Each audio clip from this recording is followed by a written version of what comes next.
Hello दोस्तों, कैसे हैं आप सब। आशा करता हूँ बहुत अच्छे होंगे। तो स्वागत है आपका आपके इस यूट्यूब चैनल पर जिसका नाम है Madan Chaudhary concept logic and tricks. तो दोस्तों, आज मैं आपके लिए लेकर आया हूँ बहुत ही महत्वपूर्ण वीडियो जो कि विज्ञान में भौतिकी से संबंधित है। इसमें आप विभिन्न उपकरणों के द्वारा क्या चीज़ हम मापी जाती है, चित्रों की सहायता से हम सीखेंगे और बहुविकल्पियों की सहायता से हम याद करेंगे कि किस उपकरण के द्वारा क्या चीज़ मापी जाती है।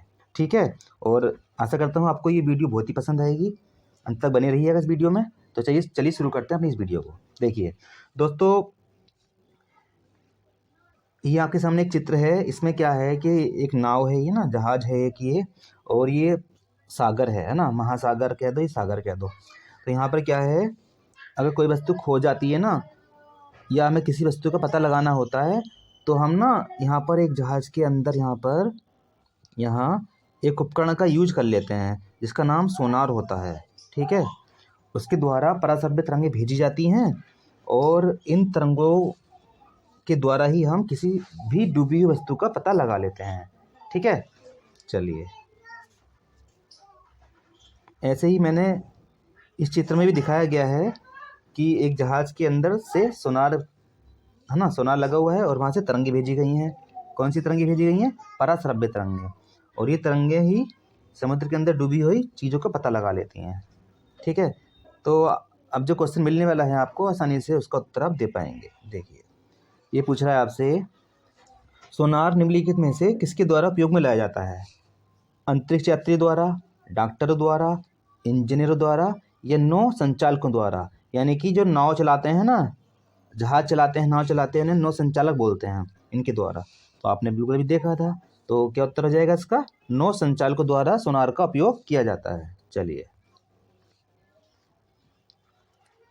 देखिए, यहाँ पर महासागर में डूबी हुई वस्तुओं की स्थिति जानने के लिए निम्न में से किस यंत्र का उपयोग किया जाता है? तो जस्ट मैंने अभी बताया था आपको, इसका उपयोग किया जाता है, सोनार का उपयोग किया जाता है। चलिए, सोनार में हम उपयोग करते हैं ध्वनि तरंगों का, श्रव्य ध्वनि तरंगों का, पराश्रव्य तरंगों का, अपश्रव्य तरंगों का। तो किसका यूज करते हैं हम? पराश्रव्य तरंगों का। ठीक है, मैंने बताया था अभी। ठीक, ओके। चलिए देखिए,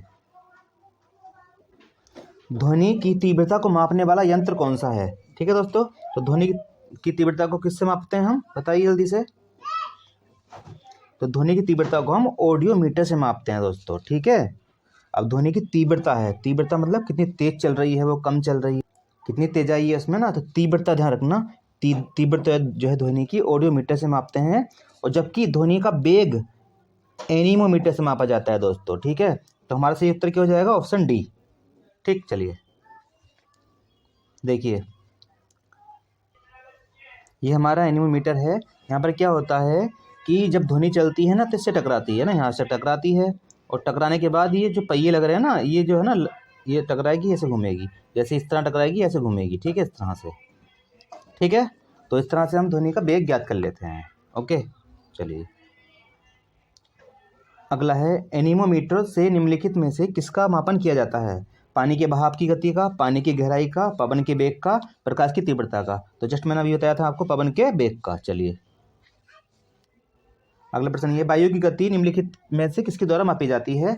बैरोमीटर के द्वारा, एनीमोमीटर के द्वारा, हाइड्रोमीटर के द्वारा, विंड वेग द्वारा। सही है। तो किसके द्वारा मापी जाती है? एनीमोमीटर के द्वारा, है ना। अब इसको याद कैसे करेंगे? देखो, वायु आ रहा है, वायु की गति, है ना, तो वायु को एयर बोलते हैं, है ना। तो ऐसे आ रहा है एनीमो, एनीमो, है ना, एनीमो, ऐसे एयर, ऐसे एनीमोमीटर। ठीक है ना, ऐसे एयर, ऐसे एनीमोमीटर, इसको हम ऐसे याद कर सकते हैं। चलिए अगला क्वेश्चन, निम्नलिखित में से किसका उपयोग अत्यधिक उच्च ताप को मापने में किया जाता है? ठीक है। तो देखो, बहुत ही इंपॉर्टेंट है दोस्तों, बहुत ही पूछा जाता है पेपर में। तो इसने पूछा है, निम्नलिखित संयंत्रों में से किसका उपयोग अत्यधिक उच्च ताप को मापने में किया जाता है? तो इसका सही उत्तर बताइए। तो इसका सही उत्तर हो जाएगा पाइरोमीटर। अब देखो, जब बहुत ज़्यादा गर्मी होती है, अत्यधिक उच्च ताप होता है, तो हम रोने बैठ जाते हैं ना, हमारे आंसू निकलने बैठ जाते हैं, कितनी गर्मी हो रही है, हमारे शरीर से पसीने टपक रहा होता है, तो ऐसे लगता है रो रहे हैं ना, इतनी गर्मी हो रही है, हम रो रहे हैं, पसीने टपकेगा आंखों के पास से, है ना। तो पाई रो रो रो, क्यों रो रहे हो भैया? इसलिए रो रहे हैं, ताप बहुत ज़्यादा हो गया। ठीक है, तो अत्यधिक उच्च ताप मापने के लिए पायरोमीटर का उपयोग किया जाता है। ये बहुत ही इम्पोर्टेंट है, आईएएस से लेके पीसीएस से लेके रेलवे हर एग्जाम में ये पूछा जाता है। ठीक है, चलिए, निम्नलिखित संयंत्रों में से किसका उपयोग अत्यधिक, है ना, वही क्वेश्चन रिपीट हो गया दोस्तों। ठीक है, पायरोमीटर। चलो, निम्नलिखित ताप मापियों में से किसे पायरोमीटर कहा जाता है? ठीक है दोस्तों, तो चलिए, ताप विद्युत तापमापी, दूसरा है विकिरण तापमापी, गैस तापमापी, द्रव तापमापी। तो हम इसमें सूरज जैसे सूरज जैसे तारों का हम तापमान मापते हैं, तो वहाँ से क्या होता है, किरणें जो चलती हैं विकिरण के रूप में चलती हैं ना। ठीक है, जो वस्तु गर्म होती है उनसे जो ताप चलता है, किरणें चलती हैं, विकिरण के रूप में चलती हैं। तो इसमें क्या उत्तर हो जाएगा? उत्तर हमारा बी हो जाएगा। विकिरण तापमापी भी कहा जाता है पायरोमीटर को। ठीक, चलिए, वह थर्मामीटर जो 2000 डिग्री सेल्सियस मापने हेतु उपयुक्त हो वह है गैस थर्मामीटर, पारे का थर्मामीटर, पूर्ण विकिरण पायरोमीटर, बाष्प दाब थर्मामीटर। तो मैंने बताया था उच्च ताप है ना, ये 2000 डिग्री सेल्सियस क्या है? उच्च ताप हो गया। तो किसका यूज करेंगे हम? सी वाले का, पूर्ण विकिरण पायरोमीटर, है ना, पायरोमीटर आ रहा है ना इसके अंदर। चलिए, मैनोमीटर के द्वारा किसकी माप की जाती है? ठीक है, वायु दाब, गैसों का दाब, द्रवों का घनत्व, सतह पर तेल का दबाव। तो मैनोमीटर के द्वारा गैसों के दाब की माप की जाती है दोस्तों। ठीक है, इसका भी उत्तर सही हो जाएगा। चलो, निम्नलिखित में से कौन सा एक सही सुमेलित नहीं है ना। जब भी नहीं बोलेगा तो इस पर हम ऐसे ध्यान देंगे बहुत ज़्यादा। ठीक है, चलो देखते हैं। ओडोमीटर, तो ओडोमीटर के द्वारा वाहनों के पहिए द्वारा तय की गई दूरी का मापन किया जाता है। बिल्कुल सही बात है। ओडोमीटर, है ना, ऑटो चलता है ना, ऑटो जो होता है ऑटो, तो उसके वाहन चलते हैं, पहिए चलते हैं, तो जो पहिए चलते हैं ना उसके द्वारा कितनी दूरी तय की गई है उसका मापन किया जाता है ओडोमीटर के द्वारा। जैसे बाइक में, ट्रक में, सब में लगा होता है ये, कार में, जितने भी वाहन होते हैं ना, इलेक्ट्रिक वाहन, उसमें लगा होता है ये। तो क्या होता है इसमें, पहिए द्वारा तय की गई दूरी का मापन किया जाता है ना। कैसे याद करोगे? ऑटो याद कर लो, ऑटो चलता है ना, दूरी तय करता है ऑटो। ठीक, चलो, ओंडोमीटर, ओंडोमीटर के द्वारा विद्युत चुंबकीय तरंगों की आवृत्ति मापने का यंत्र है। हाँ, बिल्कुल सही बात है। ऑडियोमीटर, ध्वनि की तीव्रता मापने का यंत्र है। हाँ, मैंने बताया था आपको, ये ऑडियोमीटर है, ऑडियो मतलब आवाज़, तीव्रता कितनी तेज आ रही है ना, तो ध्वनि की तीव्रता मापने का यंत्र है ऑडियोमीटर। आमीटर, विद्युत शक्ति मापने का यंत्र है। ये गलत है दोस्तों, क्योंकि आमीटर के द्वारा हम विद्युत शक्ति नहीं मापते हैं, जबकि विद्युत धारा को मापते हैं। ठीक है, शक्ति को न मापकर विद्युत धारा को मापा जाता है कि कितनी करंट बह रही है। ठीक है, कितनी एम्पियर करंट बह रही है। तो आमीटर एम्पियर मीटर, है ना, ऐसी उसकी तरह ना, ampere meter, ammeter ampere meter. ठीक, चलो, विद्युत धारा निम्न में से किस उपकरण से मापी जाती है? Voltmeter, ammeter, voltameter, potentiometer. तो अभी बताया था मैंने जस्ट आपको अभी, आमीटर के द्वारा विद्युत धारा का मापन किया जाता है। चलिए आगे देखिए, वायुमंडलीय दाब को मापने में किस यंत्र का उपयोग किया जाता है? हाइड्रो। दोस्तों एक बात आपको बता दूं, जब भी हाइड्रो आएगा ना, हाइड्रो, ये लग रहा है ना हाइड्रो, तो वहाँ पर हमेशा द्रव की बात चलेगी, जल की बात चलेगी। ठीक है, ओके, जब भी हाइड्रो आएगा तो पानी की बात चलेगी, ये वाली बात आपको ध्यान रखनी है। चलो, बैरोमीटर, मैनोमीटर या हाइग्रोमीटर। ये हाइड्रो है, ये हाइग्रो है, तो किसका उपयोग किया जाता है? बैरोमीटर का। ठीक है दोस्तों, इसी के द्वारा हम आंधी, तूफान, बारिश का पता लगाते हैं। ओके, इसमें क्या होता है, बैरोमीटर का जो पाठ्यांक होता है ना, अचानक से नीचे गिर जाए, यानी कि अचानक से कम हो जाए पाठ्यांक, तो इसका मतलब ये होता है आंधी आने वाली है, तूफान आने वाला है। ठीक है, और पाठ्यांक धीरे धीरे गिरे नीचे को, हल्के हल्के गिरे तो बारिश होने की संभावना होती है। ठीक है दोस्तों। और जब पाठ्यांक ऊपर चढ़े, इसका पाठ्यांक बढ़ता चला जाए, तो उसका मतलब ये होता है कि मौसम साफ रहेगा। तो इसी के द्वारा जो है ना, बहुत सारे वैज्ञानिक हो गए, वो मौसम की पूर्व अनुमान लगा लेते हैं कि हाँ मौसम साफ रहने वाला है, कि बारिश होने वाली है, कि आंधी आने वाली है, और वो चेतावनी जारी कर देते हैं। ठीक है। तो वायुमंडलीय दाब को बैरोमीटर के द्वारा मापा जाता है, बहुत ही इंपॉर्टेंट है। चलिए, दूध का आपेक्षिक घनत्व ज्ञात किया जा सकता है। ठीक है। दूध का आपेक्षिक घनत्व ज्ञात किया जा सकता है हाइड्रोमीटर से, व्यूटीरोमीटर से, लैक्टोमीटर से और थर्मामीटर से। ठीक। तो देखिए, आप इसका पहले फिगर देख लीजिए। ये इसका फिगर है। ये क्या है? लैक्टोमीटर है ये दोस्तों, है ना।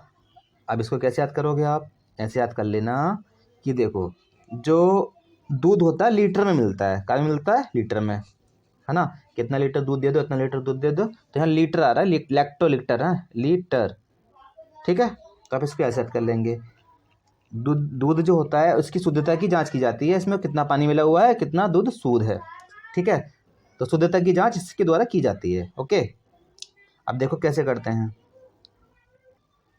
ये हमारा लैक्टोमीटर है, दिख रहा है ना आपको? ये हमारा लैक्टोमीटर है। इसको हम क्या करते हैं? इसको दूध में डुबो देते हैं। ठीक। अब डुबोने के बाद यदि यहाँ तक डूब जाए, मान लो यहाँ तक डूब गया ये, ठीक है, तो इसमें क्या होगा? अगर यहाँ तक डूबता है तो 100% पानी है उसके अंदर, और मिल्क बिल्कुल नहीं है। ठीक है। दूध बिल्कुल नहीं है, 100% पानी है उसके अंदर।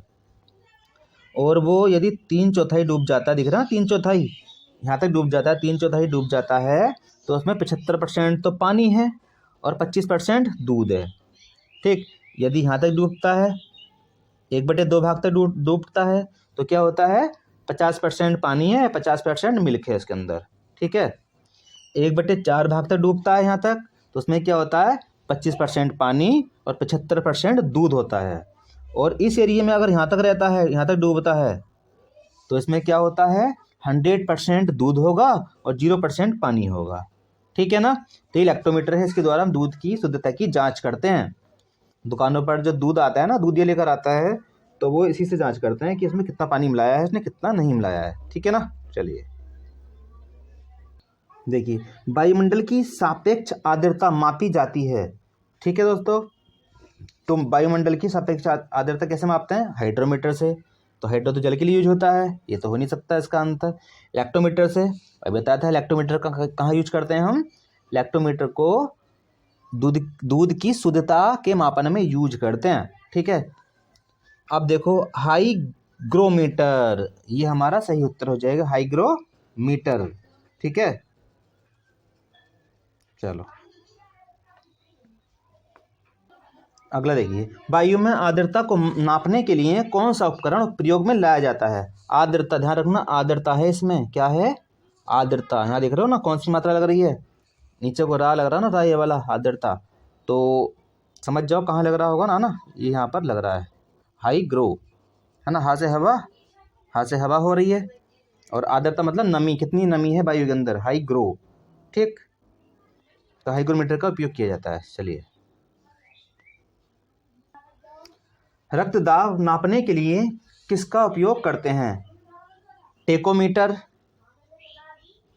B स्फेग्नो manometer, C एंटीमीटर, D barometer.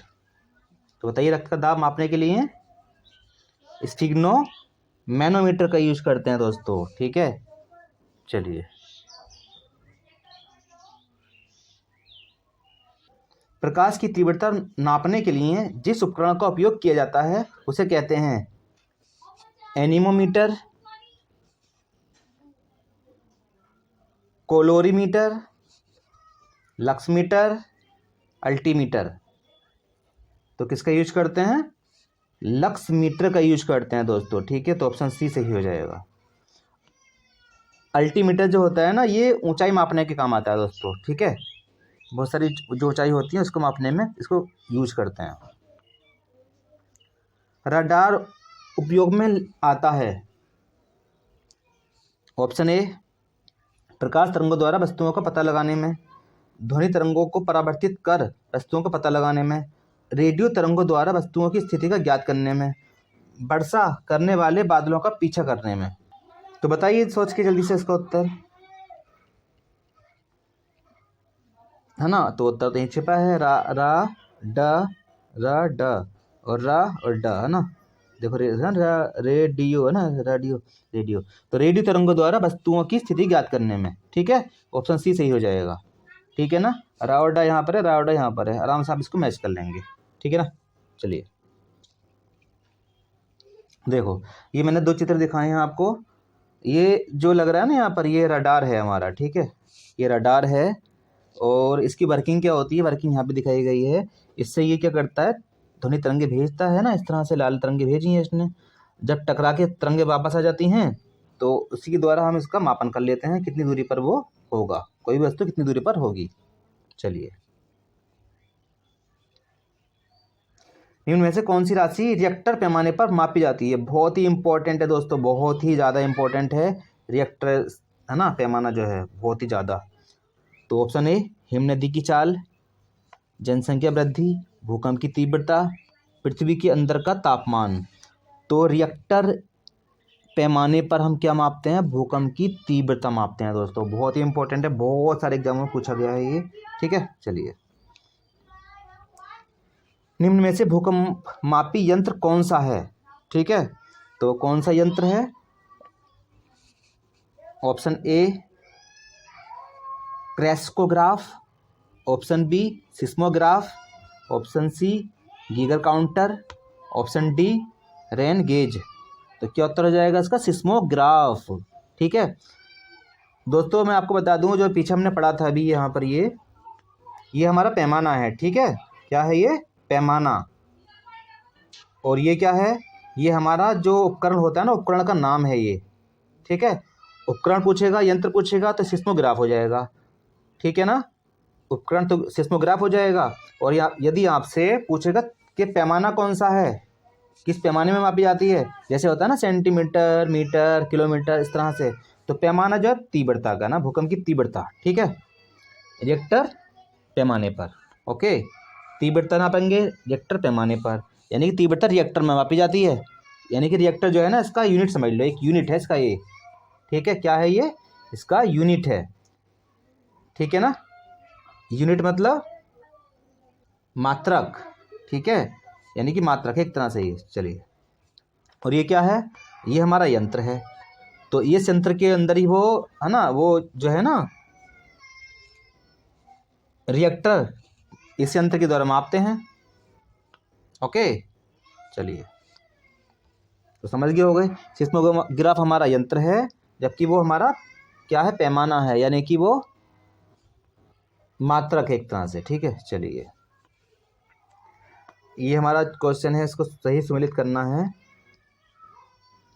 Option A ये है, फेदोमीटर का यूज कहाँ करते हैं दोस्तों, फेदोमीटर का यूज हम गहराई मापने में करते हैं। बोरोमीटर का यूज कहाँ करते हैं, वायुमंडल का दाब मापने में करते हैं। तो गहराई देखो कहाँ पर लिख रहा है, गहराई लिख रहा है, वायुमंडल दाब, आर्द्रता, ऊंचाई, हाँ। तो फेदोमीटर का यूज कहाँ करते हैं हम, गहराई मापने में करते हैं, ठीक है। तो ये हमारा तो हो जाएगा ये वाला। बोरोमीटर का वायुमंडल के दाब में यूज करते हैं ना, ठीक है। तो दूसरे का पहला हो जाएगा, ठीक है ना। हाइग्रोमीटर, है ना, हाथ से हवा बोला था ना, हाथ से हवा, हाथ से वायु, है ना, ये आ जाएगा। अल्टीमीटर ऊंचाई मापने में करते हैं इसका उपयोग हम, ठीक है। तो देख लीजिए, ए का चौथा कहाँ पर आ रहा है, इसमें है और इसमें है। और बी का पहला कहाँ पर आ रहा है, इसमें है और इसमें है। तो ये वाला तो तीसरा हमारा होगा नहीं, क्योंकि हमारा या तो बी हो सकता है या सी हो सकता है। तो कौन से मैच कर रहे हैं, बी वाला मैच कर रहा है, तो यहीं पर ही हमारा आंसर हो जाएगा। आगे देखना चाहो तो देख लो, हाइग्रोमीटर दूसरा, तो दूसरा यहाँ पर आ रहा है। डी का तीसरा, डी का तीसरा आ गया, ठीक है। तो हमारा बी आंसर सही हो जाएगा। चलिए, फेदोमीटर का उपयोग किसे मापने में किया जाता है, ठीक है दोस्तों। तो मैंने बताया था अभी, गहराई मापने में फेदोमीटर का उपयोग किया जाता है। ओके, तो ये हमारा सही उत्तर हो जाएगा। अब देखिए ये ना क्वेश्चन है, इसमें मैच करना है हमें कौन सा सही नहीं है। ठीक है, तो देखो कौन सा सम्मिलित नहीं है। मैनोमीटर दाब मापने में बिल्कुल ठीक है, ये भी ठीक है, ये भी ठीक है ना। ध्यान रखना दोस्तों, कार्डियोग्राफ का जो उपयोग करते हैं ना हम हृदय की गति मापने में करते हैं, बहुत ही इंपॉर्टेंट है ये भी।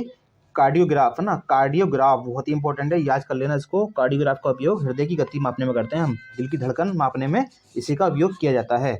ठीक है, अब देखो सिस्मोग्राफ मैंने बताया था आपको। इस सिस्मोग्राफ क्या है, एक यंत्र है जो भूकंप की तीव्रता को मापता है। ठीक है, तो क्या ये पृष्ठ तल की वक्रता मापता है? बिल्कुल नहीं मापता, बिल्कुल गलत है ये तो। क्या पूछा है, कौन सा सही नहीं है? तो हमारा सी ही उत्तर सही हो जाएगा, क्योंकि ये सही नहीं है। ठीक है दोस्तों, चलिए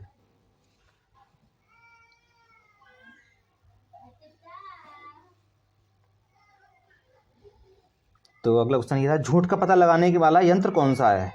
ठीक है, तो झूठ का पता लगाने वाला यंत्र कौन सा है? झूठ का पता लगाने वाला यंत्र पॉलीग्राफ होता है। अब देखो, जब भी कोई व्यक्ति झूठ बोलता है ना, तो झूठ बोलने में उसको बहुत ही ज़्यादा एनर्जी खर्च करनी पड़ती है दोस्तों। यदि हम सच बोलते हैं ना, तो सच बोलने में हमें बिल्कुल भी एनर्जी खर्च नहीं करनी पड़ती। झूठ बोलने में हमें बहुत ज़्यादा मांसपेशियों का यूज़ करना पड़ता है, दिमाग का यूज़ करना पड़ता है, तो बहुत ही ज़्यादा हमें एनर्जी खर्च करनी पड़ती है झूठ बोलने में। तो ये पोली है ना, पोली मतलब पोल खोल देता है झूठ बोलने की, है ना पोली। इसमें आ रहा देखो पोली, पोल खोल देगा, झूठ का पता लगा दिया, नहीं पोल खोल दी तुम्हारी। तो झूठ का पता लगाने का जो यंत्र है ना, उसका नाम है पॉलीग्राफ। और ये देखो इस तरह से करते हैं, एक व्यक्ति को बैठा देंगे ऐसे, बैठाने के बाद में है ना उसके शरीर को इस मशीन से कनेक्ट कर देंगे, और वो व्यक्ति जो भी बोलेगा ना बिल्कुल सच बोलेगा। ठीक है, और इसके द्वारा व्यक्ति की धड़कन वगैरह जांच लेते हैं, क्योंकि जब धड़कन बढ़ती है ना तो झूठ बोलने पे बढ़ती है धड़कन, सामान्य अवस्था में धड़कन नहीं बढ़ती। ठीक है, यदि झूठ बोलेगा तो धड़कन बढ़ जाएगी। और भी बहुत सारी इसमें है ना काउंटिंग करते हैं हम, तो पूरा ये क्या है, पॉलीग्राफ है ना। ओके, चलिए ये दोस्तों स्पीडोमीटर है ना, जो हमारा बाइकों में, कार में, मोटरसाइकिल में लगा होता है, स्पीडोमीटर है। इसके द्वारा हम किसी भी वाहन की स्पीड मापते हैं। ठीक है, स्पीडोमीटर है ये। चलिए, और ये देखिए, ये स्पीडोमीटर के साथ साथ क्या है, ओडोमीटर। इसमें दो चीज़ लगी हुई हैं, स्पीडोमीटर और ओडोमीटर। देखो ये जो है ना, ये पूरा स्पीडोमीटर का काम करता है। ठीक है, कि कितनी स्पीड है हमारी, 40 किलोमीटर प्रति घंटा, 60, 80, 100 कितनी है ना, वो यहाँ से मापे जाते हैं कितनी स्पीड है उसकी। ओके, ये स्पीड मापने के काम आता है। और जबकि कितनी दूरी चली है, ये है ना यहाँ बताता है। ठीक है, देख रहे हैं ना यहाँ पर 965 किलोमीटर चली है, तो ये दूरी बताता है कितनी दूरी चली गई है पहियों के द्वारा। ओके, तो आई होप आपको ये वीडियो पसंद आया होगा। तो इसी तरह की वीडियो पाने के लिए हमारे चैनल को लाइक कीजिए, वीडियो को लाइक कीजिए, वीडियो को शेयर कीजिए और चैनल को सब्सक्राइब कीजिए। तो चलते हैं, आपसे मिलते हैं अगली वीडियो में। तब तक के लिए अपना ख्याल रखिए, पढ़ते रहिए यूं ही, और अपने जीवन में सफल हो जाइए। ठीक है, तब तक के लिए जय हिंद, जय भारत।